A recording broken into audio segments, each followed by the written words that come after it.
Good morning, everyone. Welcome again. Okay, जल्दी से हम स्टार्ट करें क्लास को।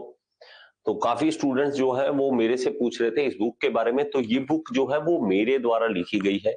मैंने इसका सोल्यूशन पूरा इसके अंदर दिया है, एक एक क्वेश्चन का सोल्यूशन भी दिया है। और ये जो बुक है आप ऑर्डर कर सकते हैं ऐप के अंदर, और आपको लिंक भी मिल जाएगा। तो यूट्यूब में अगर आप वीडियो देख रहे हैं तो डिस्क्रिप्शन बॉक्स में लिंक मिल जाता है इसका, वो आप बुक ऑर्डर कर सकते हैं। बुक आपके घर में पहुंच जाएगी ये वाली।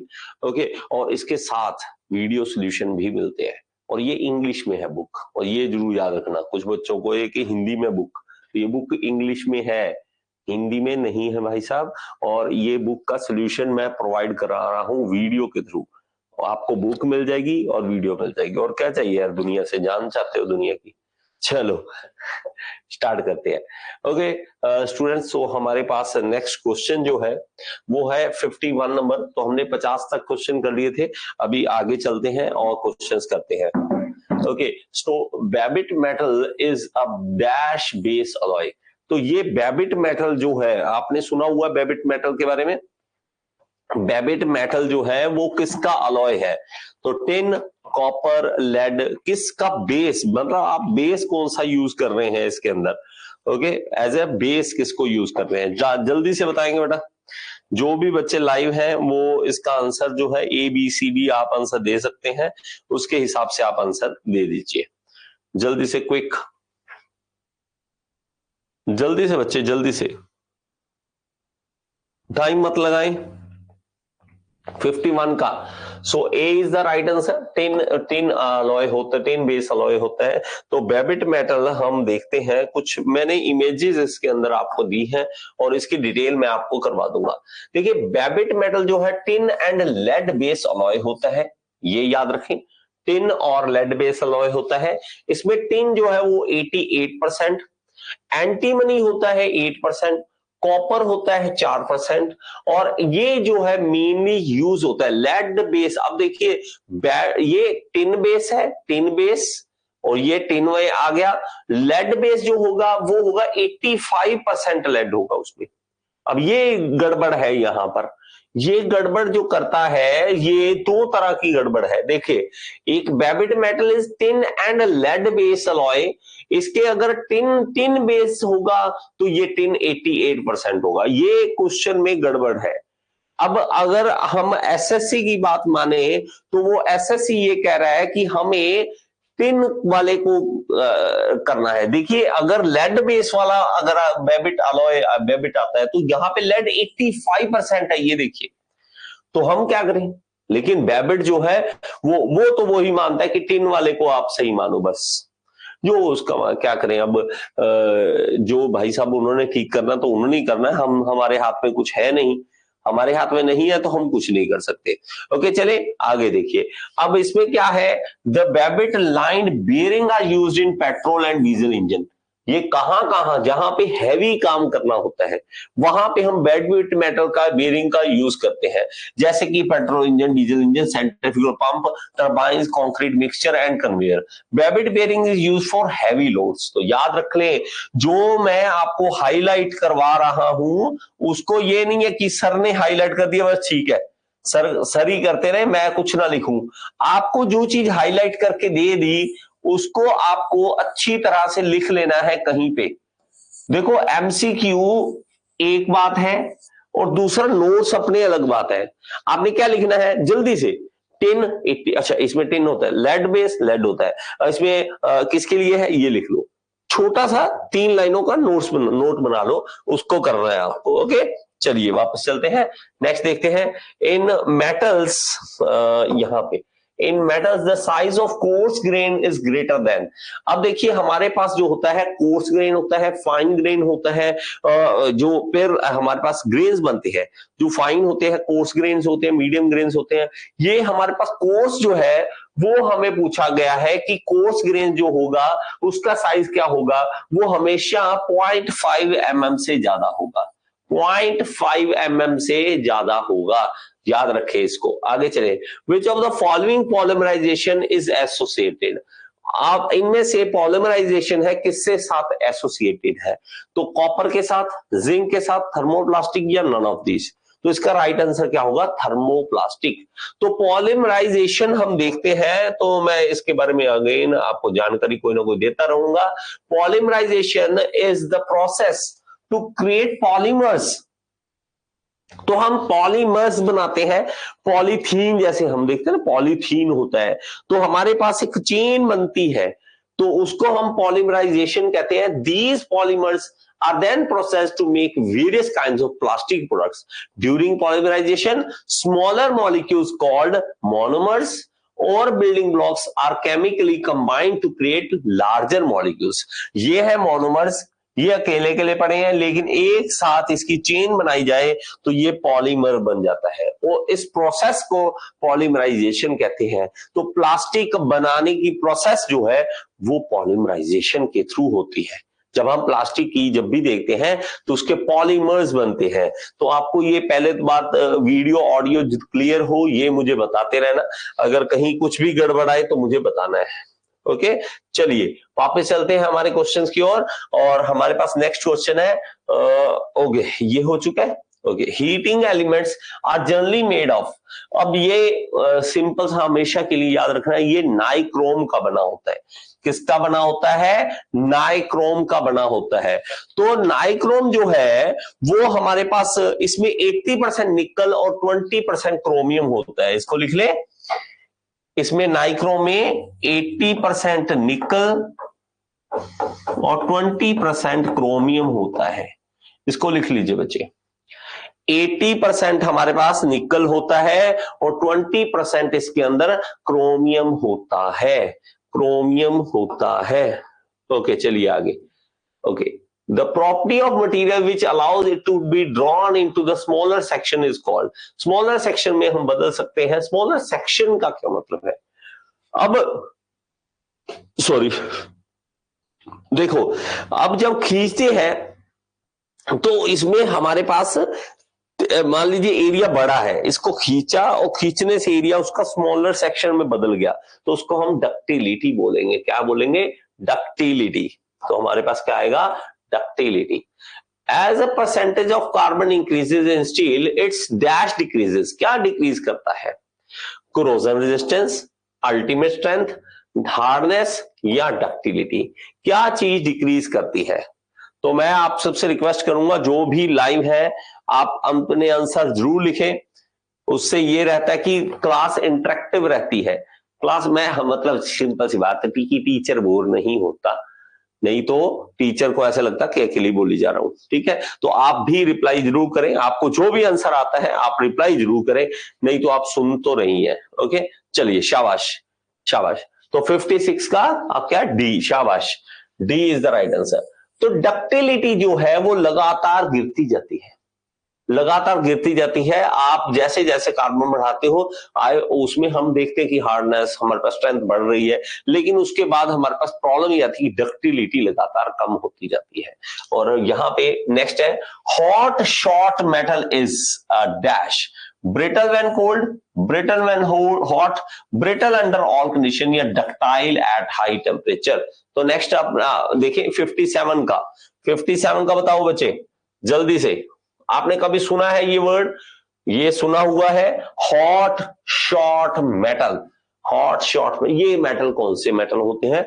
ये मेटल वो मेटल होते हैं कि आप पहले तो उसमें डक्टिलिटी है, स्ट्रेंथ है, अच्छा है, लेकिन जैसे जैसे आप उसको गर्म करते जा रहे हो वो मेल्टिंग पॉइंट पर आने वाला है, उससे पहले ही गर्म पड़ा है पूरा, और उसके अंदर अचानक से ब्रिटलनेस आ जाती है और वो टूटने लग जाता है, क्रैक्स पड़ने लग जाते हैं, और ये प्रॉब्लम आती है मेटल्स के साथ। और ऐसे मेटल्स को हम कहते हैं हॉट शॉर्ट मेटल।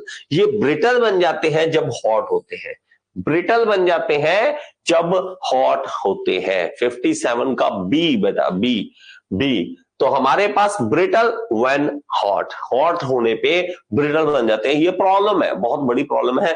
तो इसमें नेक्स्ट चलते हैं, स्टील कंटेनिंग 18% क्रोमियम एंड 8% निकल इज कॉल्ड। अब ये जो बात है ये हमारे सिलेबस में कभी भी नहीं आती है, लेकिन आज मैं आपको ये चीज करवा देता हूं। ये मैं आपको चीज करवा देता हूं। देखिए 18% क्रोमियम और 8% निकल, तो इसको मैं इसके थ्रू करवाऊंगा। ये देखिए, ये चार्ट बड़ा बहुत ही अच्छा मायने रखता है आपके लिए। ये देखिए, अगर आपको ये प्रॉपर दिख रहा है तो बहुत अच्छी बात है। ये देखिए, इसके तरफ हम देखेंगे तो ये क्रोमियम है। ये क्या हमारे पास है? क्रोमियम। ये सारा इस साइड क्रोमियम परसेंटेज बढ़ रही है, इस तरफ निकल की परसेंटेज बढ़ रही है। तो हमारे पास ये जो एरिया है, ये देखो छोटा सा एरिया बना रखा है, ये वाला छोटा सा, ये जो एरिया है ये मार्टनसाइट स्टेनलेस स्टील बनता है। यहाँ पे मार्टनसाइट स्टेनलेस स्टील बनता है। जूम करिए please. Okay sir, in question का पीडीएफ भी दीजिएगा। अरे माय गॉड बेटा, क्वेश्चन का पीडीएफ भी दे दीजिए, सॉल्यूशन भी दे दीजिए। बेटा इसके लिए आपके पास बुक है, बुक लीजिए, बुक हाथ में पकड़िए। हर चीज को आप डिजिटल मत करो, हर चीज को डिजिटल मत करो, पढ़ो थोड़ा बहुत आप भी। ये देखो जूम करके दिखा रहा हूं, जूम करके देख लो इसको। ओके चलिए, एक सेकेंड, इसको डिलीट करना पड़ेगा नहीं तो। जस्ट होल्ड ऑन, यहां पे हम कर देते हैं इसको। ओके ये देखिए, तो ये हमारे पास है, ये देखिए, अब देखिए ये हमारे पास क्या है? मार्टनसाइट। ये मार्टनसाइट, इसका मतलब क्या है?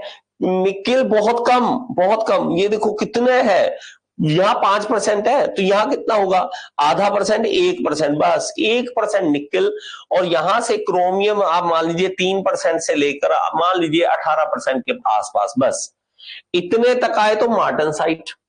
अगर आ जाइए यहां पे, ये देखो ये वाला रेंज जो हमारे पास दिखा रखी है, इसको मैं कलर अलग से कर देता हूं। ये देखिए ये वाला, ये हमारे पास जो है ये प्रेसिपिटेशन हार्डनिंग। तो ये हमारे पास रेंज सिर्फ इतनी है, देखो इतने हमारे पास क्रोमियम और इतना निकल, बस। और यहां पे आ जाइए, ये देखिए ferrite austenite, austenitic duplex stainless steel, मतलब दोनों का मिक्सअप। यहां पे फेराइट हमारे पास, फेराइट और ऑस्टेनेटिक। ऑस्टेनेटिक ये होता है, ऑस्टेनेटिक ये होता है। फेराइट देखिए ये होता है सिर्फ ये पतला सा, देखो रेंज भी देखो कितनी, आप हैरान हो जाओगे, इसकी रेंज देखो कितनी कम है। मैं इसको दिखाऊं आपको, देखिए इसका कलर करता हूं। कलर देखिए, ये कलर दिख रहा है आपको ब्लू, ये देखिए ये कलर दिख रहा है छोटा सा रेड कलर का, ये देखो बहुत ही पतला सा, ये फेराइट स्टेनलेस स्टील। फेराइट में आप देखो कितनी परसेंटेज कम है निकल की। और हमारे पास 18 से लेके 27 तक हमारे पास क्रोमियम, तब फेराइट है। और यहां पे ऑस्टेनाइटिक देखो, ऑस्टेनाइटिक में अगर आप देखोगे तो हमारे पास ये देखिए 8% के पास निकल है, और हमारे पास ये मैक्सिमम 25% तक जा रहा है।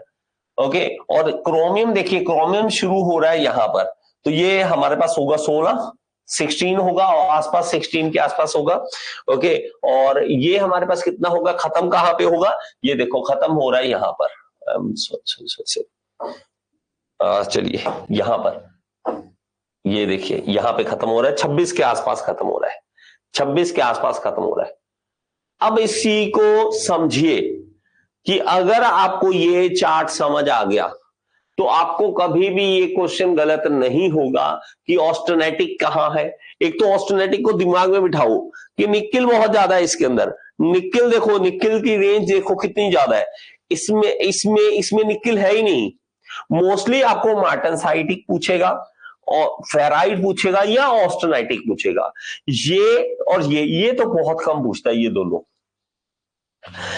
मार्टनसाइटिक में पूछे तो बहुत ही कम निकल, और फेराइटिक में पूछे तो बहुत ही कम निकल। ऑस्टेनाइटिक देखे तो निकल बहुत ज्यादा, निकल बहुत ही ज्यादा हमारे पास है, निकल बहुत ही ज्यादा हमारे पास है। तो हम देख लेते हैं एक बार, दोबारा वापस चलते हैं अपने क्वेश्चन की ओर। और देखिए 18% क्रोमियम और 8% निकल, तो हमारे पास 18 और 8, ये देखिए 18 यहां पर आ रहा है, 18 और 8 होगा यहां पर, ये होगा 8, तो 8 के आसपास यहां पे। तो ऑस्टेनेटिक मिल रहा है हमें, तो हमें क्या मिल रहा है? ऑस्टेनेटिक स्टेनलेस स्टील मिल रहा है, ऑस्टेनेटिक मिल रहा है। आई होप ये क्लियर हो रहा है, आपको बात समझ आ रही है। मुझे ये टेंशन रहती है कि आपको क्लियर दिख रहा है या नहीं दिख रहा। ओके चलिए आगे चलते हैं, नेक्स्ट क्वेश्चन की ओर चलते हैं। आपको समझ आ गया होगा, आई होप ये चीज समझ आ गई होगी। ओके, नेक्स्ट क्वेश्चन हमारे पास आ जाएगा, वो है ये। ओके, एक और, हाँ यहां पे भी मैंने एक और चीज बना रखी है, ये भी समझ लेना। जैसे मैंने आपको हॉट शॉर्टनेस बोला था, हॉट शॉर्टनेस बोला था, उसके बारे में भी थोड़ा सा यहाँ पे मैंने डिटेल में लिखा हुआ है, इसको भी पढ़ लीजिए। Hot shortness, it is the tendency of for some alloys to fracture in the brittle manner along the grain boundary when deformed at temperature near the melting point। तो मेल्टिंग पॉइंट के पास जाकर इतना गर्म करके अगर आप डिफॉर्म करोगे तो ब्रिटल की तरह टूट जाएगा वो, और आप हैरान हो जाओगे कि गर्म चीज तो एक्चुअली अच्छी होनी चाहिए, टूटनी नहीं चाहिए, ये तो टूट रही है, तो प्रॉब्लम है। इसके अंदर, और ये सल्फर के कारण होता है, ये भी होता है, ये रीजन भी होते हैं, ऐसे नहीं है कुछ भी।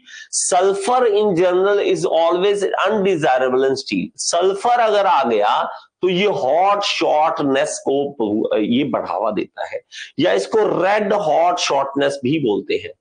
तो ये सब बढ़ावा जो दे रहा है वो भाई साहब इसका है गड़बड़, सल्फर की। इस सल्फर को तो ही कम करना होता है हमें, सल्फर ही प्रॉब्लम क्रिएट करता है।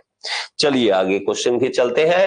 नेक्स्ट क्वेश्चन जी, आ जाइए, मैं थोड़ा जूम कर देता हूं इसको। अब देखिए 11% से लेके 4% तक अगर क्रोमियम हो, 11 से 4% तक क्रोमियम हो और 0.35% कार्बन हो, इसमें आपको ना कार्बन की बजाय हमें थोड़ा सा निकिल की तरफ बढ़ना चाहिए, तभी आपको क्वेश्चन क्लियर होगा। ये थोड़ा सा आपको करना क्या चाहिए, ये देखो एक्चुअली वहां पे निकिल की तरफ बढ़ना, 0.35 कार्बन जो है, कार्बन की बजाय निकिल की ओर बढ़ना। तो क्योंकि रीजन है, तो ये हमारे पास जब हमने ये बनाया था, ये देखिए मार्टनसाइटिक में, देखिए ये देखिए हमारे पास क्या है मार्टनसाइटिक में, देखिए यहाँ पे कार्बन सॉरी हमारे पास जो क्रोमियम है यहाँ वाली रेंज आ रही है 18% तक की, और निकिल बहुत कम है 0.35 बहुत ही कम है। तो इसलिए हमारे पास, इसीलिए हमारे पास जो है वो ये वाला आ जाएगा, ये हमारे पास आ जाएगा। तो मार्टनसाइटिक हमारा आंसर आ जाएगा 59 का, ठीक है 59 का, जस्ट होल्ड ऑन, 59 का मार्टनसाइटिक, शाबाश मार्टनसाइटिक। तो ये इस डायग्राम से काफी चीजें क्लियर हो जाएंगी। High speed steel should have wear resistance, hardness, toughness, या बताइए बेटा, आप भी क्वेश्चन बताओ जल्दी से। मैं जूम तो अब कर दिया है, जूम कर दिया है, आप भी बताइए, आप भी बताइए इसके बारे में। बहुत सारी चीजें हैं पढ़ने को, इसीलिए मैं all in one AE JE course में ये सब कुछ करवा रहा हूं। आपको कॉन्सेप्ट अपने क्लियर करने ही पड़ेंगे। कॉन्सेप्ट अगर क्लियर नहीं है तो कोई आपकी मदद नहीं कर सकता। आपको चार्ट आपके रूम में जब तक नहीं बना बना के लगाते, जिसपे अच्छे अच्छे नोट्स लिखेंगे, चार्ट नहीं बनाते, कोई आपको कभी जेई नहीं बना सकता। कोई किसी में दम नहीं है, आपको नोट्स बनाने ही पड़ेंगे। पीडीएफ पे मत भरोसा रखो बच्चे। स्क्रीनशॉट, ये सबसे गंदा काम है स्क्रीनशॉट का। स्क्रीनशॉट जो है ना, आप कहते हो स्क्रीनशॉट ले लें, कहीं यूट्यूब पे पढ़ रहे हो स्क्रीनशॉट लेके रख लिया, बाद में पढ़ेंगे, नहीं। आपको हाथ जोड़ के रिक्वेस्ट करता हूं, अगर स्क्रीनशॉट लेना है तो लो, लेकिन उसका प्रिंट निकाल लो। प्रिंट निकालने के बाद ही आपको सही समझ आने वाली है। सीरियसली कह रहा हूं, जितने मर्जी आप ले लो स्क्रीनशॉट। एक बच्चे को सुन रहा 600 स्क्रीनशॉट थे सर, मैंने बहुत बनाए थे सर, मेरा फोन वो है फॉर्मेट हो गया, प्रॉब्लम आ गई, सारे के सारे स्क्रीनशॉट टूट गए। तो ऐसा मत कर देना। ओके चलिए, तो इसका राइट आंसर क्या होगा, डी। ए और बी दोनों होने चाहिए, वियर रेजिस्टेंस भी होना चाहिए और हार्डनेस भी होनी ही चाहिए। ओके चलिए आगे। 1841 हाई स्पीड स्टील कंटेन, तो इसके अंदर क्या होता है बताइए।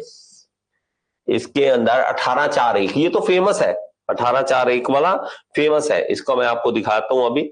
1841 वाला लीजिए। 1841 हाई स्पीड स्टील जो होता है 18% टंगस्टन, ये टंगस्टन मिलाने से ही इतना ज्यादा अच्छा बन सका था कि हाई स्पीड स्टील बन सके। नहीं तो इतने अच्छा कटिंग टूल वगैरह बन ही नहीं पाने थे। तो हमारे पास 4% chromium, 8% vanadium. This type of material gives excellent performance over a great range of material and cutting speed and its hardness up to 600 degree centigrade. 600 degree तक जाकर भी टेम्परेचर बढ़ जाता है तो भी ये अपनी हार्डनेस बनाई रखता है। The various tools such as drill bits, single point cutting tool, milling cutter, ये सब कुछ HSS का बनाते हैं हम। हाई स्पीड स्टील का बनाते हैं, हाई स्पीड स्टील का बनाते हैं। चलिए आगे नेक्स्ट है यहाँ पे the property of material to break suddenly with little और no deformation is known as. तो अचानक से जब टूट जाए तो उसको हम ब्रिटलनेस बोलते हैं। सडनली टूट जाए, अचानक से टूट जाए, वो मौका ही ना दे आपको सोचने का, तो वो हमारे पास क्या होता है, वो ब्रिटलनेस होता है। चलिए आगे the main constituents of ferrous metal is. Ferrous metal के अंदर मेनली क्या होता है, ये देखिए मेनली क्या होता है, आयरन। मेनली उसके अंदर आयरन होता है। तो फेरस मेटल क्या है, फेरस उसी कहते हैं जिसके अंदर Fe आयरन होता है। ओके, आयरन होता है। Addition of sulphur to stainless steel increases is which. तो हमारे पास सल्फर जो है अगर हम इसके अंदर मिलाते हैं, सल्फर मिलाते हैं तो क्या हमारा इंप्रूव करेगा, 64 का, 64 का। तो हमारे पास इसमें याद रखें मशीनेबिलिटी इंक्रीज करती है। क्या करती है, मशीनेबिलिटी इंक्रीज करती है। तो इसको मैं एक चार्ट के थ्रू आपको बता देता हूं, यहां पे देखेंगे तो बहुत सारी चीजें हैं। देखिए इसमें बहुत सारी चीजें वेरी कर सकती हैं, कुछ किसी बुक में किसी का कोई रीजन कुछ दे रखा होता है, लेकिन हमारे पास जो है उसके थ्रू आपको समझा दूंगा। क्रोमियम हमेशा याद रखें, क्रोमियम ये हमारे पास मेनली जब आता है, क्रोमियम जब भी आपको पूछेगा तो कोरोजन रेजिस्टेंस के बारे में पूछेगा। क्रोमियम कोरोजन रेजिस्टेंस को इंप्रूव करता है और improve oxidation resistance and hardenability. तो ऑक्सीडेशन रेजिस्टेंस भी कह सकते हैं, क्रोजन भी कह सकते हैं, और प्लस हार्डनेबिलिटी को भी बढ़ाता है। मैग्नीज जो है it increases the strength of steel. तो ये आपको दिख रहा होगा आई होप, अगर नहीं दिख रहा तो मुझे बता देना कि कहीं पे आपको लगे कि सर मुझे दिख नहीं रहा यहां पर, तो मुझे पूछना है। ओके, चलिए मैग्नीज जो है वो हमारे पास increase strength of steel, strength of steel को बढ़ाता है। मॉलिब्डेनियम जो है hardenability and high temperature strength बढ़ाता है। निकेल जो है स्ट्रेंथ, हार्डनेस, हार्डनेबिलिटी और डक्टिलिटी और टफनेस को बढ़ाता है। फॉस्फोरस जो है वो machinability, can increase the strength but major reduces the, ये रिड्यूस कर देता है टफनेस एंड डक्टिलिटी को। और सिलिकॉन जो है similar to carbon, manganese silicon, ये जो है कार्बन एंड मैग्नीज जो है हमारे पास उसकी तरह सिलिकॉन भी है, इंक्रीज स्ट्रेंथ ऑफ स्टील, ये स्ट्रेंथ ऑफ स्टील को बढ़ाता है। सल्फर जो है can reduce toughness and ductility, is general consider as impurity. Sulphur तो होना ही नहीं चाहिए। ओके, सल्फर तो होना ही नहीं चाहिए। ओके, चलिए आगे नेक्स्ट है titanium. Titanium increases hardness and toughness. तो ये हार्डनेस और टफनेस को। टंगस्टन जो है हाई टेम्परेचर स्ट्रेंथ को। देखिए HSS में जैसे 600 डिग्री का बताया, टंगस्टन के कारण ही है। वेनेडियम जो है improve hardenability and high temperature strength को बढ़ाता है। ठीक है, ओके, चलिए आगे, चलिए नेक्स्ट चलते हैं। हमारे पास क्वेश्चन जो है नेक्स्ट की ओर बढ़ते हैं। चीजें बहुत है बेटा करने को, आपको इवन यहाँ ये भी एक आपको पिक्चर दिखानी थी, ये भी आप इसके बारे में भी जान लें, ये पिक्चर भी अच्छी है बेटा। ऐसा नहीं है कि देखिए टीचर की आपको जो वीडियो मिल रही है ये 25 मिनट की, 50 मिनट की, जो भी आपके पास वीडियो मिल रही है अभी, इसके पीछे की मेहनत हमारी 2-2, 3-3 घंटे की होती है। हमें जो आपको निचोड़ देना होता है कि अच्छी से अच्छी क्वालिटी आपको एक ही जगह पे मिल जाए, इसलिए जो बहुत बड़ी मेहनत होती है हमारी उसके पीछे। ओके, चलिए आगे। ऑस्टेनेटिक जो है वो हमारे पास देखेंगे ये किसमें काम आता है ये पूछ लेता है। स्टेनलेस स्टील हमने पढ़ा था ना, स्टेनलेस स्टील। ऑस्टेनेटिक जो है हमारे पास मोस्टली कुकवेयर और फूड इक्विपमेंट में यूज होता है। ऑस्टेनेटिक जो है हमारे पास कहां यूज होता है, या तो कुकवेयर या फूड इक्विपमेंट में हम इसको यूज करते हैं। फेरेटिक जो है ये हमारे पास किचन वेयर, एग्जॉस्ट, फर्नेसेस यहां पे यूज करते हैं फेरेटिक को। ओके, मार्टन सर्टिक ये कटलरी में, सर्जिकल इंस्ट्रूमेंट में, सीजर में, तो इसमें सब में मार्टन साइटिक का यूज करते हैं। मार्टन साइटिक तो हमेशा याद रखें, देखिए मार्टन साइट हमेशा जहां पे हार्ड, बहुत ही हार्ड चीज बनानी है उसको, ताकि जंग वगैरह भी ना लगे, वो हम मार्टन साइट का यूज करते हैं, हमेशा ही यूज करते हैं। ओके, चलिए ये भी बहुत अच्छा था डिटेल, ये भी डिटेल बहुत इंपॉर्टेंट थी। चलिए आगे चलते हैं क्वेश्चन की ओर। बहुत सारी चीजें आज करने के लिए हमारे पास, सो डोंट वरी कि एक एक चीज होगी। चलिए आगे, एडिशन ऑफ सल्फर हमने कर लिया, सल्फर कर लिया। ओके, चलते हैं आगे, नेक्स्ट क्वेश्चन की ओर चलते हैं। The maximum amount of carbon present in low carbon steel, low carbon steel के अंदर जो लो कार्बन स्टील, जो माइल्ड स्टील भी कह देते हैं जैसे, वो कितनी होनी चाहिए? 4%, 3%, 0.3% या 5%? कहाँ भाग जा, हाँ शुक्र है, नीचे कमेंट है, सॉरी मैंने देखा नहीं सर, मेरा BEML का एग्जाम होने वाला है, नॉन टेक्निकल कितने नंबर का ये पता नहीं चला। ओह माय गॉड, देख दूंगा बेटा, ठीक है देख देंगे, चीजें देखनी पड़ती बेटा, ऐसे नहीं। ओके चलिए, C is the right answer, 0.3 is the right answer. तो हम जब देखते हैं इसके बारे में, तो इसकी डिटेल भी हम पढ़ लेते हैं, यहां पे हमारे पास है, ये देखिए हम क्या करेंगे, टाइप्स ऑफ स्टील में डेड माइल्ड स्टील होता है, डेड माइल्ड स्टील, जिसे डेड मतलब वो मरा पड़ा है ना, कार्बन है ही नहीं उसके अंदर, 0.15% है, 0.15 से। माइल्ड स्टील जो है 0.15 से 0.30% तक हमारे पास कार्बन होता है। मीडियम कार्बन स्टील जो है 0.3 से लेके 0.8 तक होता है, 0.30 से लेके 0.80 तक होता है। हाई कार्बन स्टील जो है 0.80 से 1.5% होता है। और कास्ट स्टील या कार्बन टूल स्टील जिसे कहते हैं 1.5% से 1.5% से ज्यादा कार्बन होता है, 1.5% से ज्यादा कार्बन हमारे पास होता है। ओके जी, ओके चलिए, the principal alloying element of stainless steel is, मतलब हमारे पास स्टेनलेस स्टील में मेनली कौन सा एलिमेंट होता है? जब हम स्टेनलेस स्टील की बात करते हैं, याद रखिए हमेशा, स्टेनलेस स्टील में हमारे पास जो मेन होता है वो होता है क्रोमियम। वो क्या होता है हमारे पास? क्रोमियम होता है। तो यहाँ पे ऑप्शन है मैग्नीज, क्रोमियम, सिलिकॉन, कार्बन, तो chromium is the right answer, chromium is the right answer. Okay चलिए नेक्स्ट देखते हैं, mild steel belongs to which of the following category, mild steel कौन सी कैटेगरी में आता है?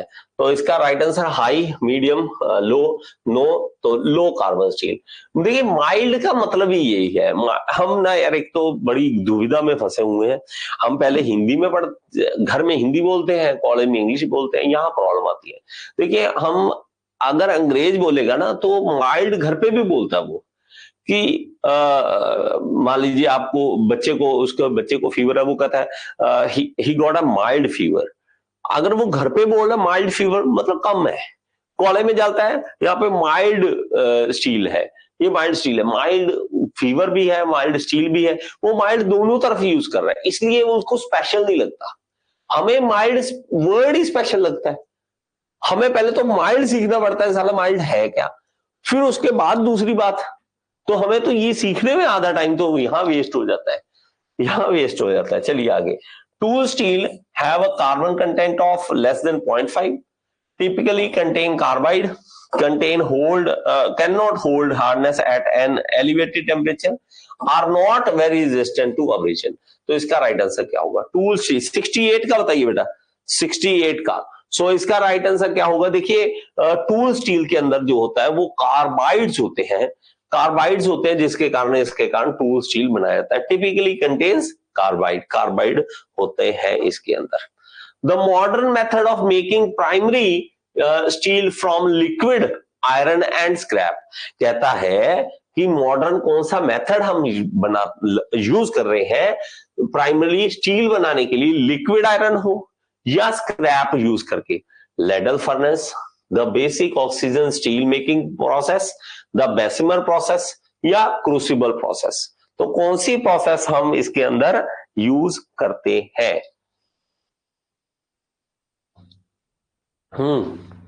तो इसका राइट आंसर होगा basic oxygen steel making process. ये मॉडर्न प्रोसेस है, बड़ी आसान सी प्रोसेस है। इसके अंदर करते क्या है, इस तरह से हमारे पास एक कंटेनर होगा, इसके अंदर हमारे पास ये जो भी फर्नेस वगैरह, तो इसमें हम डालते हैं, स्क्रैप डाल देते हैं और ऊपर से ऑक्सीजन डालते हैं। ऐसे ऐसे एक रॉड आएगी और ये इसके अंदर ऑक्सीजन डाल देंगे, और यहाँ पे जब ऑक्सीजन जाएगी तो हमारे पास ऊपर स्लैग इकट्ठा हो जाएगा, नीचे हमें स्टील मिलने लग जाएगा। तो बहुत ही फास्ट प्रोसेस है, बहुत ही ज्यादा फास्ट प्रोसेस है। तो ये हमारे पास प्रोसेस जो है वो हम यूज करते हैं। ओके, चलिए आगे नेक्स्ट देखते हैं। नेक्स्ट हमारे पास है plain carbon steel contents. Plain carbon steel में क्या होता है, maximum carbon content up to 2.5%, maximum carbon up to 0.5, maximum carbon up to 1.5 या maximum carbon content up to 0.005। तो इसका राइट आंसर क्या होगा, तो इसका राइट आंसर क्या होगा, तो हमारे पास राइट आंसर है C, maximum carbon content up to 1.5%। ठीक है, जल्दी से करो बेटा, जल्दी से। 1.5% प्लेन कार्बन स्टील इसे बोलेंगे, प्लेन कार्बन स्टील हम इसे बोलेंगे। इसके अलावा कोई जानकारी और नहीं है मेरे पास इसके बारे में देने के लिए। चलिए, identify the incorrect statement from the following option. Steel are ferrous alloys that may have other alloying element besides carbon with less than 2.14% carbon percentage, with higher ductility due to presence of carbon, with higher strength due to alloying with carbon, alloying with carbon। इसका right answer क्या होगा, जल्दी से। तो हम क्या कहते हैं, इनकरेक्ट स्टेटमेंट। तो हमारे पास ये है इनकरेक्ट, इसको ध्यान रखें, इनकरेक्ट स्टेटमेंट है। ठीक है, ओके। तो इसका राइट आंसर क्या होगा, देखिए, that may have other alloying element besides carbon, carbon के अलावा भी हो सकता है। ठीक है, स्टील क्या होता है, कार्बन के अलावा भी और चीजें होती है, हाँ होती है। Okay, with less than 2.14% carbon, हाँ उससे ज्यादा, इससे कम ही कम होना चाहिए तभी स्टील होता है। With higher ductility due to presence of carbon, carbon जैसे जैसे बढ़ता है डक्टिलिटी कम होती है ना कि बढ़ती है। तो हमारे पास ये गलत है, मतलब इनकरेक्ट, यही हमें ढूंढना था। With higher strength due to alloying with carbon, strength बढ़ती है कार्बन जैसे जैसे हमारे पास बढ़ता है। चलिए आगे चलते हैं क्वेश्चन की और ज्यादा क्वेश्चन हम करेंगे। हाँ, और भी जानकारी कुछ है यहाँ पर। ओके, यहाँ पे एक और जानकारी है, यहाँ पे बहुत अच्छी है। लो कार्बन स्टील जो होता है वो हमारे पास automobile body component, structure shape या पाइप्स वगैरह में काम आता है। Medium carbon steel railway track को, ट्रेन व्हील्स को, क्रैंकशाफ्ट, गियर्स और मशीनरी पार्ट्स को बनाने में काम आता है। ध्यान रखें जो जो बातें मैं आपको कह रहा हूं, देखिए मीडियम कार्बन स्टील बहुत ही इंपॉर्टेंट होता है। मीडियम कार्बन स्टील आप देखोगे railway track, train wheel, crankshaft, gear and machinery parts, तो ये बहुत ज्यादा जगह पे। लेकिन हाई कार्बन स्टील में सिर्फ कटिंग टूल, स्प्रिंग्स या हाई स्ट्रेंथ वायर्स में हम यूज करते हैं। जहां पे स्ट्रेंथ ज्यादा हमें चाहिए, जहां हमें हार्डनेस ज्यादा चाहिए, वहां पे हम इसको यूज करते हैं हाई कार्बन को। मीडियम बहुत जगह पे यूज होता है। ओके, मीडियम बहुत ज्यादा जगह पे यूज होता है। एक सेकेंड होल्ड करना बेटा, जस्ट 1 सेकेंड।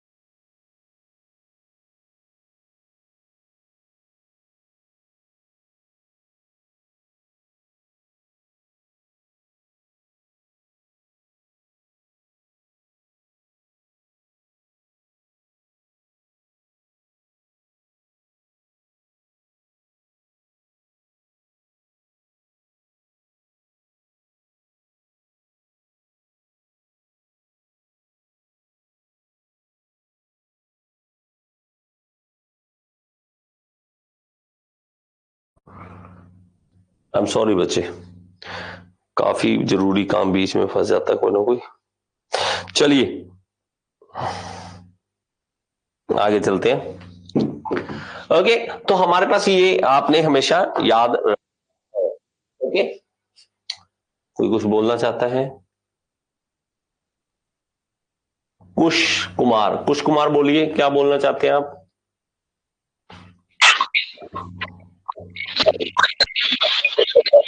ये बोलने के लिए बोलना कुछ चाहते हैं तभी आप माइक ऑन करेंगे। ओके, कोई बात नहीं। जब भी आपने बोलना है ऐप के अंदर सामने आपको हैंड रेज का ऑप्शन है, उसका मतलब है आप बोलकर कुछ पूछना चाहते हैं। ओके, बहुत सारे स्टूडेंट्स को नहीं पता है, जो नए ज्वाइन करते हैं उनको नहीं पता होता। तो आपने अगर पूछना है तो बोलकर मेरे से पूछेंगे, कुछ पूछना है तो। चलिए आगे। ओके, 71 की तरफ 72 की तरफ बढ़ते हैं। हमारे पास ये देखिए, which of the following is not a property, which of the following is not a property of stainless steel. Stainless steel की प्रॉपर्टी कौन सी नहीं है? Okay, ferritic stainless steel are heat treatable, it has good corrosion resistance due to high content of chromium, it can be processed by powder metallurgy, it is used for the manufacture of cooking vessel, food processing equipment and automatic components such as camshaft। it not a property। तो हमारे पास ऊपर देख लेना, ऊपर वाला दिख रहा है ना आपको, वो नॉट ए प्रॉपर्टी लिखा है, ना कि प्रॉपर्टी के बारे में पूछा है, नॉट ए प्रॉपर्टी। तो हमारे पास देखेंगे तो ये क्या है, इसमें मेनली आपको याद रखना है ये line, ferritic stainless steel are heat treatable. तो ये प्रॉपर्टी नहीं होती स्टेनलेस स्टील की, वो हीट ट्रीटेबल नहीं होता है। Ferritic stainless steel heat treatable नहीं होता है। तो और क्या है इसमें, देखिए गुड क्रोजन रेजिस्टेंस होता है, ये तो हमें पता है क्रोमियम के कारण होता है। It can be processed bye powder metallurgy के कारण बना सकते हैं इसको, yes. It is use for manufacturing cooking vessel, food processing equipment, सब कुछ इससे बनता है, ये तो बात सही है। चलिए आगे। Typical stainless steel are alloy steel with, typical stainless steel जो होता है वो क्या होता है, less than 10.5% chromium and more than 1.2% carbon, more than 10.5% chromium and more than 1.2% carbon, less than 10.5% chromium and less than 1.52% carbon, more than 10.5% chromium and less than 1.2% carbon. तो इसमें से क्या होगा? जो भी बच्चा आंसर देगा बहुत अच्छी बात है, नहीं देंगे तो हम तो बता ही देंगे बेटा। 73 का जल्दी बताइए। तो D is the right answer, D is the right answer, more than 10.5% chromium and less than 1.2% carbon. तो ये हमारे पास क्या होता है, टिपिकली हम स्टेनलेस स्टील अलॉय विद, इससे अलॉय बनाते हैं। Percentage of carbon that must be present in the steel before it can be harden noticeably. तो कहता है कि अगर हम किसी चीज को हार्डन करना चाहते हैं तो उसके अंदर कार्बन की परसेंटेज जो है वो मिनिमम कितनी होनी चाहिए। हम ठीक है, सॉरी 73, हाँ हो गया बेटा 73 का सही है, डी सही है आपका। ओके, परसेंटेज कार्बन की कितनी होनी चाहिए स्टील के अंदर कि हमारे पास हार्डन्ड नोटिसबली हम नोटिस कर सकें, तो 0.2% कार्बन होता है, 0.2% मिनिमम कार्बन होना ही चाहिए। Hardness of steel depends upon the amount of perlite, ferrite, cementite या मार्टनसाइट। तो इसका राइट आंसर क्या होगा? देखिए हार्डनेस अगर आप किसी चीज की बढ़ाना चाहते हो स्टील के अंदर, तो याद रखिए उसके अंदर सीमेंटाइट जितना बढ़ता जाएगा उतना हमें फायदा मिलता जाएगा, जितना ज्यादा सीमेंटाइट बढ़ता जाएगा। तो मैं आपको एक इससे भी दिखा देता हूं, आयरन कार्बन डायग्राम से भी आपको समझ आ जाएगी बात मेरी, मैं क्या कहना चाहता हूं। यहां पे देखेंगे तो हमारे पास 6.6%, यहां से देखेंगे ये लाइन होती है ना 6.67 की, इसके बाद सारा सीमेंटाइट होता है, यहां पे सीमेंटाइट होता है, ये सीमेंटाइट है। ओके, इस तरफ जितना आप फेराइट से, देखो मैं आपको आराम से समझाता हूं, जल्दी नहीं है हमें, कोई भी जल्दी कोई नहीं है तो आराम से समझिए। यहां इस तरफ जो होता है ना, यहां पे फेराइट मिलता है हमें, सबसे पहले फेराइट मिलता है, फेराइट। यहां पर हमें जितना आगे बढ़ते जाएंगे तो हमारे पास Fe3C मिक्स होता जाता है। मतलब मान लीजिए यहां पे है, तो ये अगर देखेंगे तो थोड़ा सा सीमेंटाइट, मैं इसको सीमेंटाइट को ऐसे बना देता हूं, थोड़ा सा डार्क बना देता हूं। ये देखिए यहां पे सीमेंटाइट है, ये सीमेंटाइट, फिर फेराइट, और फेराइट का कलर हम जानबूझकर मान लीजिए कुछ और रख लेते हैं या ये रख लेते हैं, तो इस तरह से फेराइट दिखेगा, फेराइट। उसके बाद फिर सीमेंटाइट, फिर सीमेंटाइट, फिर फेराइट, लेकिन फेराइट ज्यादा और सीमेंटाइट कम, सीमेंटाइट कम। यहां पे सीमेंटाइट की लेयर आ जाएगी, फिर फेराइट ज्यादा आ जाएगा, तो फेराइट हमें ज्यादा दिखेगा और सीमेंटाइट कम दिखेगा, फिर सीमेंटाइट आ जाएगा थोड़ा सा, फिर फेराइट आ जाएगा ज्यादा, इस तरह से। तो इस तरह से हमारे पास यहां पे ये दिखेगा कि सीमेंटाइट कम है। लेकिन जैसे जैसे आप आगे बढ़ते जाओगे, मान लीजिए यहां पे आ जाइए, यहां पर आ जाइए, ओके, और यहां पर आप देखोगे, हाँ यहां पे देखते हैं, यहां पे बीच में हम कहीं देखते हैं, तो यहां पे हमारे पास सीमेंटाइट भी जो है वो बढ़ता जाएगा और फेराइट जो है वो भी हमारे पास जो है कम होता जाएगा।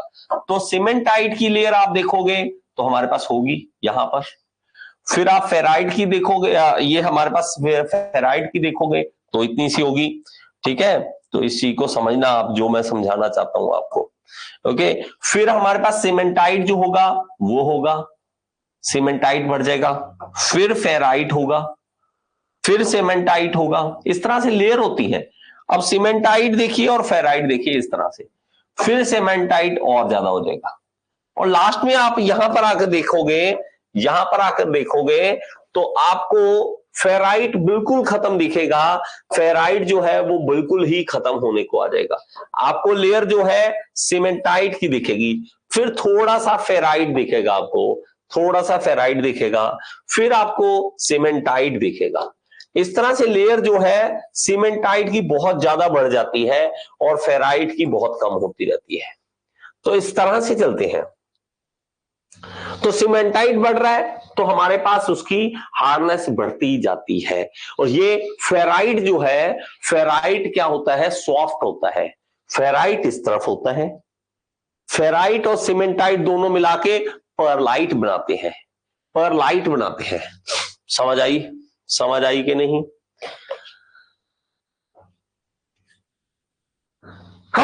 Sorry, I am really sorry यार, आज हवा लग गई सुबह सुबह। ये सुबह ना आजकल की बहुत खराब करती है। हम आप में से कई स्टूडेंट मेरे ऐसे हैं जो नॉर्थ इंडिया से नहीं है, जो नॉर्थ इंडिया से नहीं है उनको नहीं पता है इसके बारे में, है ना। जो ये साउथ से हैं उनको तो इतनी ठंड का नहीं पता होगा, यहाँ तो इतनी ठंड पड़ने लग जाती बीच में। चलिए आगे, ओके, ये हो चुका है। कहाँ पे थे हम? ये रहा, हार्डनेस का हो गया। आगे चलिए, steel containing perlite and ferrite, देखिए यहां पे आ गया, steel containing perlite and ferrite. अभी तो मैंने आपको बताया, अभी बताया ना आपको क्या होता है वो। जैसे ही फेराइट हम उसके अंदर ऐड, मतलब फेराइट जो है और परलाइट दोनों एक ही बात है, मतलब आपस आसपास ही है, आपको देखने को मिलेगा। तो 76 का राइट आंसर जो होगा वो होगा सी, सी सॉफ्ट होगा। जितना फेराइट होता है वो सॉफ्ट होता है, वो सॉफ्ट होता है, okay. Steel with carbon below 0.8%, 0.8% से कार्बन अगर कम हो हमारे पास तो इसको हम हाइपो बोलते हैं, हाइपो यूटेक्टिक। हमारे पास कहां पे है हाइपो यूटेक्टोइड,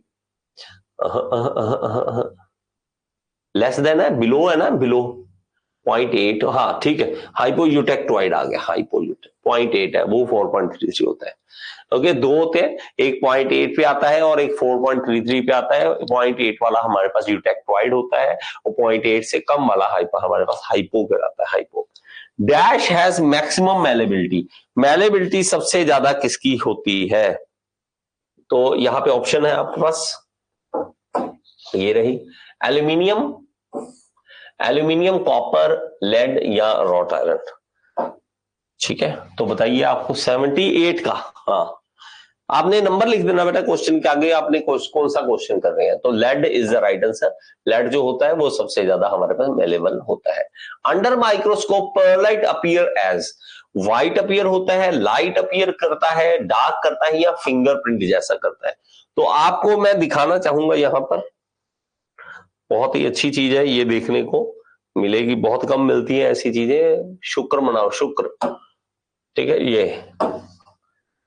ये देखिए। अब अगर आप इसको देखोगे ना, ये फेराइट है, ये फेराइट है। और ये अपना थंब देखिए, अपना थंब देखिए, ये फेराइट जो है ये इस तरह का होता है हमारे पास। आप अगर इसको देखोगे परलाइट, इसमें जब आप इमेजेस देखोगे, यहां पे मैंने क्वेश्चन को दिखाऊं आपको, कहां था question, question I am really sorry, कहां गया, ये रहा। ठीक है, अंडर माइक्रो परलाइट। तो परलाइट जो है फेराइट और सीमेंटाइट, मैं आपको लेयर कह रहा था, लेयर बनती है, मैं आपको लेयर कह रहा था, ये देखो सीमेंटाइट फिर फेराइट, सीमेंटाइट फिर फेराइट। सीमेंटाइट, ये जो ब्लैक लाइंस है सीमेंटाइट है। ये जितना ज्यादा आप इसके अंदर सीमेंटाइट बढ़ाते जाते हैं, ये ब्लैक वाला कलर जो है वो बढ़ता जाएगा, व्हाइट वाला कम होता जाएगा। तो आप अपना फिंगरप्रिंट देखो, ये भी आपको ऐसे जूम करके देखो तो ऐसा ही दिखेगा, ऐसा ही दिखेगा। तो इसलिए फिंगरप्रिंट जैसा दिखता है, फिंगरप्रिंट जैसा दिखता है। तो यहां आप देख लीजिए, जीब्रा जो होता है, जीब्रा जो होता है जीब्रा की तरह, जेब्रा की तरह ही ऐसा दिखता है, ये देखो। और लेडब्राइट जो होता है ये इसकी तरह दिखता है, दाग धब्बे से बीच बीच में कुछ कुछ कुछ कुछ दिखते हैं यहाँ पे। गामा, आपको ये पता है ना, आपको लेडब्राइट पता है ना आपको क्या होता है।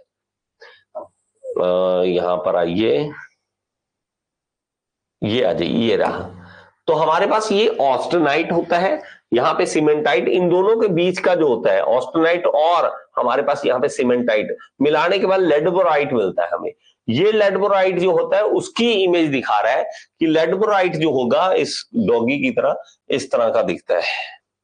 ठीक है, और अगर आप देखोगे सीमेंटाइट और फेराइट की लेयर इस तरह से बनती है, फेराइट सीमेंटाइट, फेराइट सीमेंटाइट, इस तरह से हमारे पास लेयर बनती है। ठीक है, समझ आ गई बच्चे, समझ आ गई। चलिए आगे चलते हैं, क्वेश्चन की ओर बढ़ते हैं।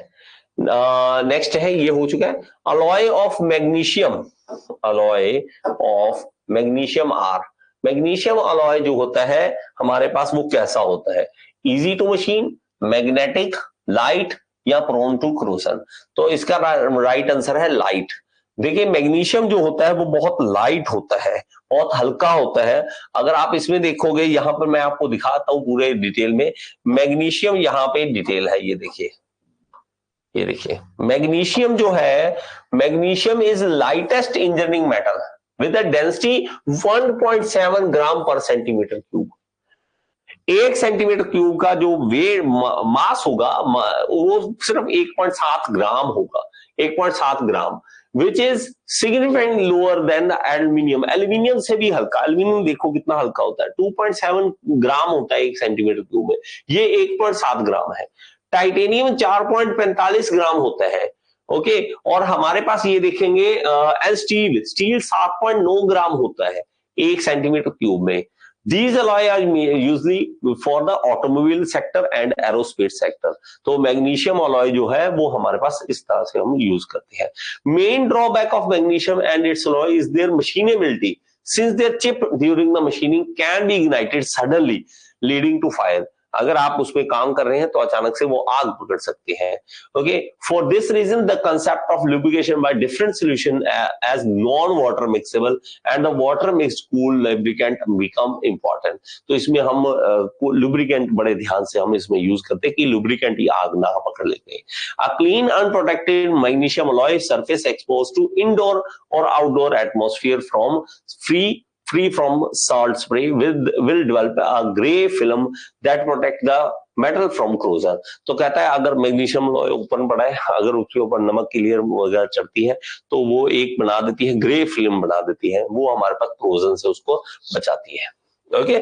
चलिए आगे, ठीक है, ये हो चुका है, ये रहा अलॉय हो गया। Pipes of bicycle frame are made up of steel. तो ये बना होता है, ये याद रख लें, हमारे पास कार्बन क्रोम का बना होता है। ये हमेशा याद रख लें, ये क्वेश्चन पूछता है इस तरह का क्वेश्चन ना, अजीब सा साइकिल के बारे में पूछ लेता है, तो ये आपको पता होना चाहिए। ओके, चलिए आगे। 82 dash is present in high percentage of magnetic steel. Magnet steel में एल्यूमिनियम, टंगस्टन, जिंक या कॉपर। तो 82 का राइट आंसर क्या होगा? तो 82 का राइट आंसर है B, tungsten. Tungsten is the right answer. Tungsten जो है इसके अंदर डालते हैं तो उसके अंदर मैग्नेट स्टील के अंदर प्रेजेंट होता है। Okay, dash steel is widely use for the rail of railway track. तो रेलवे ट्रैक वाला अभी हमने किया था क्या? रेलवे ट्रैक वाला अभी हमने किया था, थोड़ी वो हमने अलग से किया था ना। तो हमारे पास ये मीडियम कार्बन स्टील होना चाहिए, हाई कार्बन स्टील। ये हमें क्लियर करना पड़ेगा बेटा, थोड़ा सा क्लियर करना पड़ेगा इसको। ये 80 कितना है, 83 का। ये कहीं कहीं हमें आंसर कोई दिया है, कहीं हम हाई कार्बन स्टील। तो एक बार आप इसको हाई कार्बन ही याद करिए, एक बार आप इसको हाई कार्बन ही याद करिए, ठीक है, क्योंकि एसएससी ने तो हाई कार्बन के बारे में ही बोला है, एसएससी ने हाई कार्बन के बारे में ही बोला है। ओके, चलिए। Which of the following properties pertain to cast iron. तो जो कास्ट आयरन है उसमें रेजिस्टेंस, डक्टिलिटी, वियर रेजिस्टेंस या टफनेस होती है। तो इसका राइट आंसर क्या होगा? 84 का, 84 का बताइए बेटा, 84 का, 84 का। जल्दी से कोई आप भी रिप्लाई करें।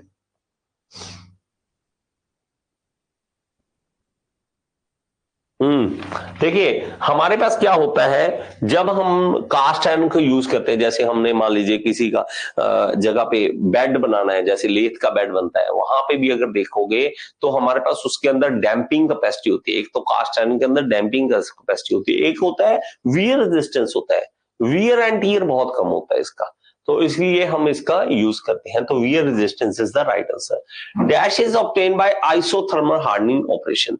आइसोथर्मल हार्डनिंग ऑपरेशन के दौरान एक बार याद करेंगे इसको, ट्रूस्टाइट हम इसमें बनता है। क्या बनता है? ट्रूस्टाइट बनता है, ट्रूस्टाइट बनता है। चलिए आगे, चलिए आगे चलते हैं। नेक्स्ट है हमारे पास 86 का, 86 का। Dash is the hardest non material, cemented carbide, ceramic, diamond या अलॉय स्टील। मतलब अभी तक का सबसे ज्यादा हार्डेस्ट कौन सा माना जाएगा? So C is the right answer, diamond is the right answer.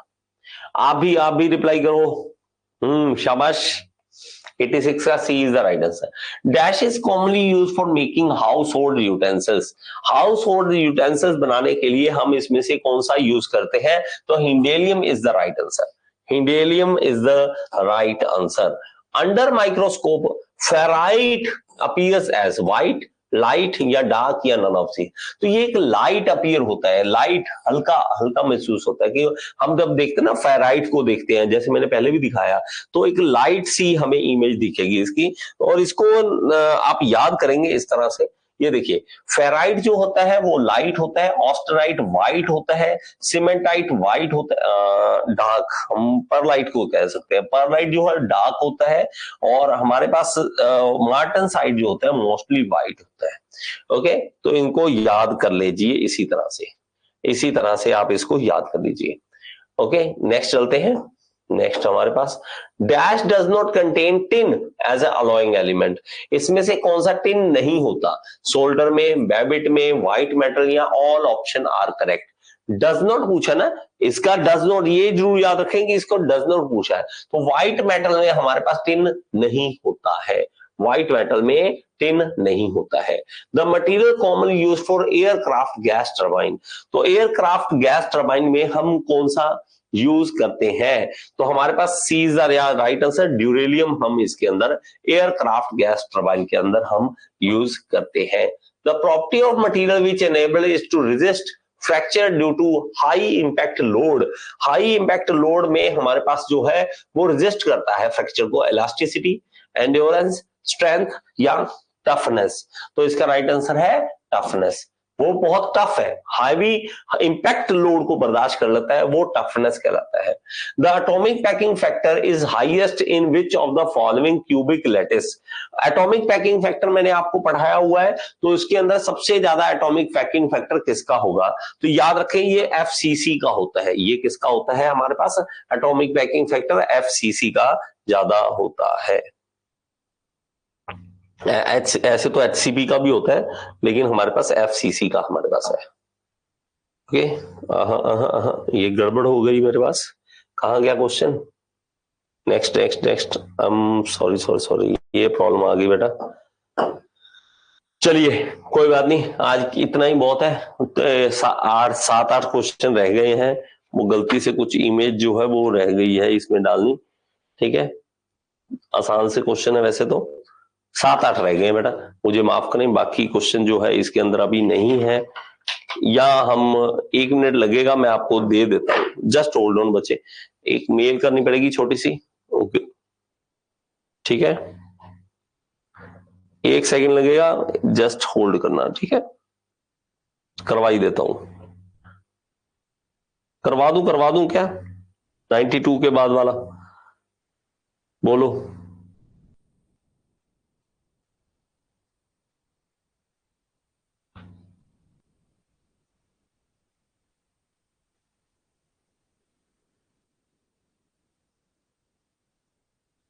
Just hold on. Okay, करवा देते हैं यार, जब इतने हो गए। कुछ बच्चे ऐसे हैं रोने लग जाएंगे, अरे सर आपने वो नहीं करवाया था, है ना। ये बहुत बड़ी दिक्कत आती है हमें। आपने बोला था कि सारे क्वेश्चन करवाएंगे, लेकिन आप तो नहीं करवाए हैं, है ना। तो 1 मिनट लगेगा, अभी मेल हम इसमें डाल लेंगे। बाकी पढ़ाई कैसी चल रही है? पढ़ाई अच्छी चल रही है? और शुक्र मनाओ बेटा, शुक्र आपके पास इतना कुछ है। चलिए हम डाल लेते हैं अभी इसके अंदर। चलो अब कर लेते हैं।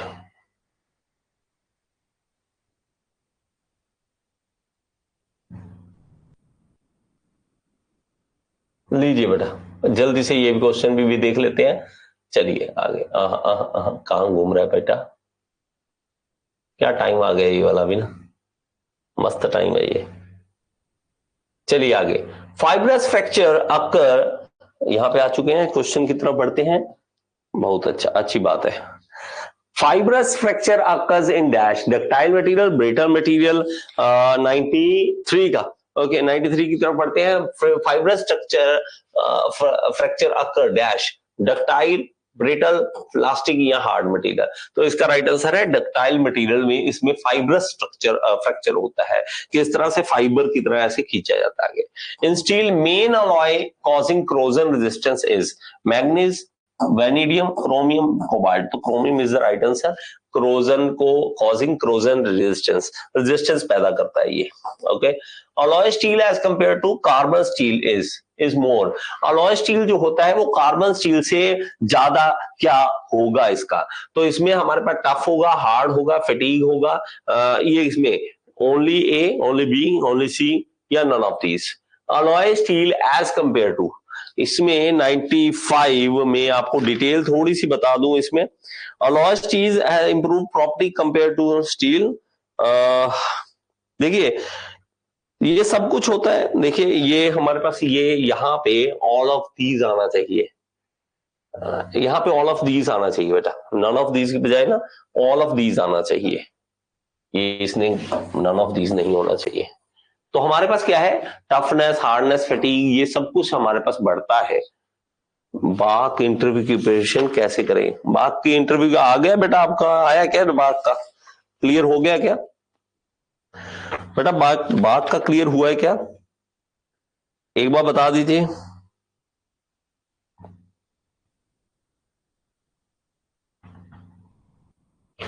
थोड़ा गलत दिया हुआ, ऑल ऑफ दीज आना चाहिए था यहाँ पे। चलिए 96 का, 96 का। And alloy steel contain dash more than 0.5% manganese and 0.5% silicon. तो इसमें हमारे पास क्या होगा 96 का, 96 को हमेशा याद रखें हमारे पास ये A is the right answer. More than 0.5% manganese and 0.5% silicon होगा। Percentage of carbon in steel is 0.1 से लेके 0.8, 0.3 से लेके 0.4, 1.8 से लेके 4 पॉइंट कार्बन इन स्टील, 1.5 से लेके इसमें आपको रेंज कुछ चीजों में गड़बड़ कहीं ना कहीं तो करी होती है, कहीं ना कहीं करी होती है। ये steel carbon in steel, steel जो होता है 1.5 नहीं, हम 2.4 तक लेके 2% या 2% से थोड़ा सा ऊपर वहां तक लेके चलते हैं। तो हम डी आंसर को क्लिक करेंगे, डी आंसर को क्लिक करेंगे। Steel which destroy by burning, अभी रिजल्ट नहीं आया है, रिजल्ट नहीं आया तो आप बेटा, वैसे एग्जाम कैसे हुआ था आपका 98, हाँ जी। तो हम बर्निंग के कारण अगर हमारे पास कोई चीज खत्म हो जाता है, डिस्ट्रॉय होता है, उसको किल्ड स्टील बोलते हैं। किल हो जाता है ना, मर जाता है वो, okay, killed. Babbitt is an alloy of, ये पहले भी आ चुका क्वेश्चन, तो हमने पहले भी किया हुआ इसके बारे में। The resilience of material is considered when it is subjected to frequent heat treatment, fatigue, creep या शॉक लोडिंग। तो 100th क्वेश्चन का है हमारे पास, D is the right answer, shock loading. Shock loading is the right answer. Shock loading. The resilience of material is considered when it is, मतलब अचानक से shock loading हो जाए तो उसमें रेजिलियंस हम देखते हैं मटेरियल में। ओके, नेक्स्ट चलते हैं। हमारे पास क्वेश्चन खत्म है ऑलमोस्ट बेटा, बस यही है, थोड़े से क्वेश्चन ही है। 101, 102, 104, 105, 106, बस यही क्वेश्चन रह गए, ज्यादा नहीं है। ओके, चलिए आगे। Dash iron is a magnetic allotrope of iron. तो हमारे पास मतलब मैग्नेटिक हो, वो मैग्नेटिक हो, तो मैग्नेटिक हम देखते हैं स्टार्टिंग में, हम देखते हैं अल्फा आयरन जो होता है वो हमारे पास मैग्नेटिक होता है। उसके बाद तो उसके आपको पता है 768 डिग्री सेंटीग्रेड के बाद तो वैसे भी उसमें नॉन मैग्नेटिक हो जाना होता है। Monal metal is alloy of, Monal metal जो होता है वो हमारे पास निकल और कॉपर का होता है, निकल और कॉपर का होता है। Gold is a dash material, ferroelectric, ferromagnetic, diamagnetic या पैरामैग्नेटिक। मतलब जो गोल्ड है वो इसमें से कौन सा है, तो याद रखें डायमैग्नेटिक है। ये क्या है, diamagnetic. Out of the following which of is an amorphous material, lead, brass, glass या सिल्वर। तो glass is the right answer. Amorphous आपको पता है जहां पे क्रिस्टल स्ट्रक्चर नहीं होते उसको हम अमोर्फस मटेरियल बोलते हैं। Okay, austenite is a solid solution of carbon in dash iron. तो हमारे पास ये होता है क्या, अल्फा, बीटा, गामा, तो gamma is the right answer. Okay, the melting point is the lowest for low carbon steel, high carbon steel, cast iron या wrought iron. तो cast iron is the right answer. Lowest होता है इसमें जो हमारे पास melting point होता है। Okay, चलिए, तो ये मेरी तरफ से हो गया है। आपने जिसने भी ये बुक ऑर्डर करनी है आप कर सकते हैं। आपको YouTube पे अगर आप वीडियो देख रहे हो तो डिस्क्रिप्शन बॉक्स में लिंक मिल जाएगा, ऐप के अंदर देख रहे हो तो ऐप में भी ये आपको मिल जाएगा। ओके, ये बुक आपके घर पहुंच जाएगी और इसका सोल्यूशन जो है वो मैं आपको यहाँ पे करवाऊंगा। Okay, thank you so much, कल दोबारा मिलेंगे।